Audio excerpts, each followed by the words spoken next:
Now let's talk about some of the fundamentals of policy making. What is what is being renegotiated here? Well, it's all about entitlements. It's all about enforced entitlements. It's all about enforced exclusive entitlements. So it's a kind of dance in between socially enforced entitlements and legally enforced or institutionally enforced entitlements. So I'm entitled to drink my tea.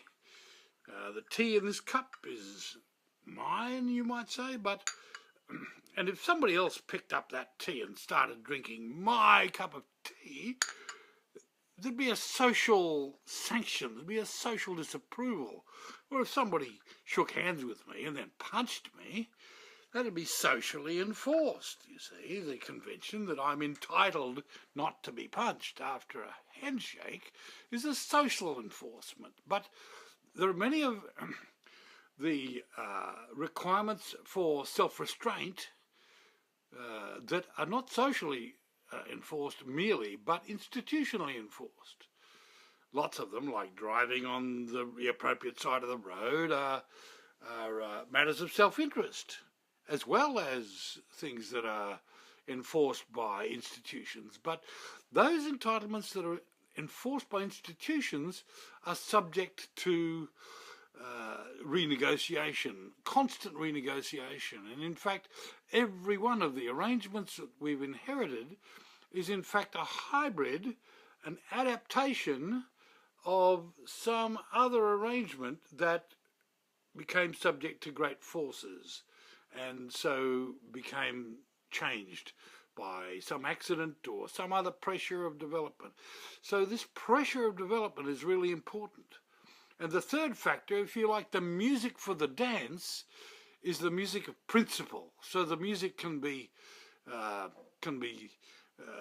principled natural rights or principled rights of convention, rights of agreement, rights of, if you like, social contract. But this arena, this game is played with deafening music. And often this music is in conflict.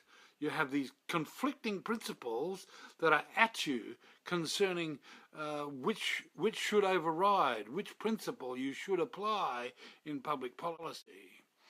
Another story. Say there's an NGO that needs donations and has speakers who travel all around the countryside speaking up the charity that's involved. And let's say they need transport. Let's say they need cars.